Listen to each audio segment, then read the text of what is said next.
Jerusalem burned. Babylon, the most powerful empire on earth, marched into Judah. The city was stripped of its treasures. The strongest, smartest young men were taken captive. Daniel among them. Daniel wasn't a prophet yet. He was just a teenager, watching his world collapse. Chains replaced freedom. Inside the palace of King Nebuchadnezzar, Daniel was trained in Babylonian wisdom, astrology, and politics.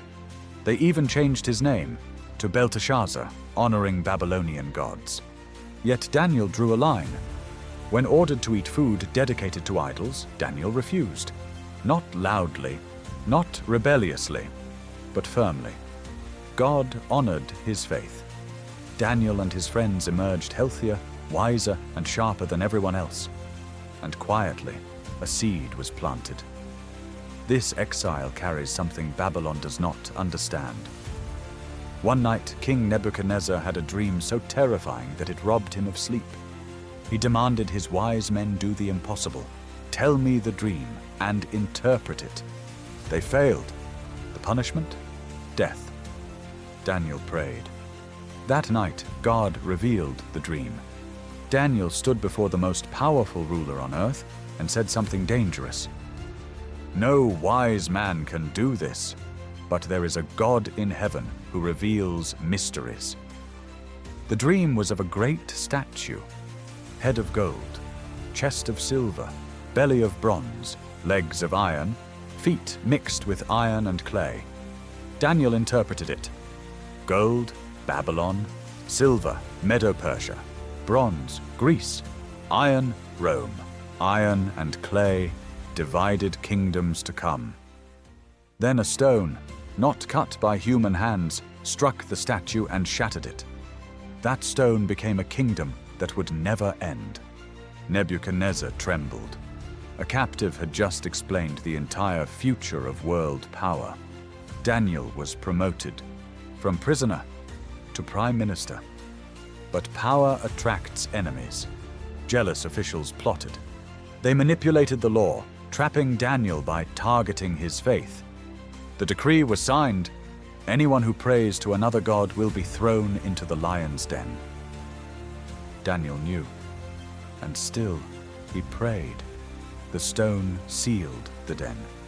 The king couldn't sleep, but Daniel did, because when God sends you into danger, he goes with you.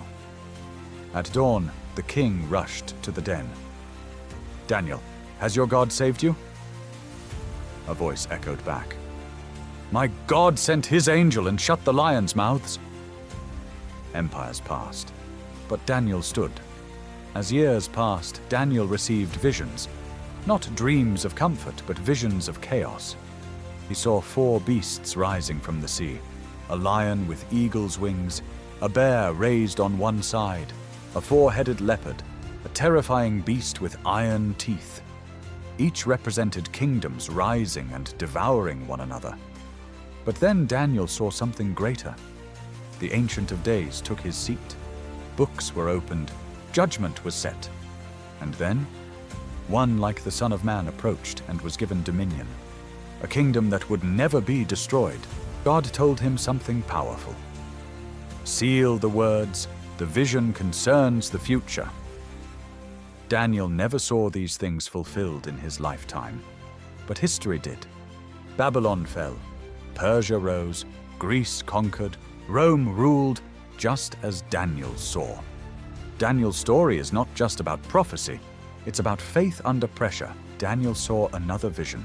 A ram with 2 horns, one higher than the other, charged west, north, and south. Then suddenly, a goat came from the west, moving so fast its feet never touched the ground. It struck the ram with fury, shattered its horns, and trampled it. The goat's horn grew great, then suddenly broke. From it came 4 smaller horns. This vision wasn't symbolic poetry. It was precise prophecy. The ram represented Medo-Persia. The goat was Greece. The great horn was Alexander the Great. The 4 horns were the 4 generals who divided his empire. Alexander wasn't even born yet, but God had already written the script. Out of one of those horns arose a little horn, Small at first, but terrifying. It attacked God's people. Then Daniel fasted. For 21 days, he prayed and mourned, seeking understanding. And then, heaven responded. An angel appeared, radiant and terrifying, saying, "From the first day you prayed, your words were heard. But the prince of Persia resisted me." This moment pulled back the curtain. Daniel learned that empires rise and fall because of spiritual battles unseen by human eyes. Wars on earth mirror wars in heaven. And prayer moves armies you cannot see. Daniel wasn't meant to decode everything. He was meant to trust. Remember the stone from the first dream? The one not cut by human hands. Daniel understood now. That stone returns. Not to warn, not to whisper, but to rule. All kingdoms fall. One kingdom remains. The real question isn't, when will the end come? The real question is, who will you be when it does? Faithful like Daniel, or comfortable in Babylon?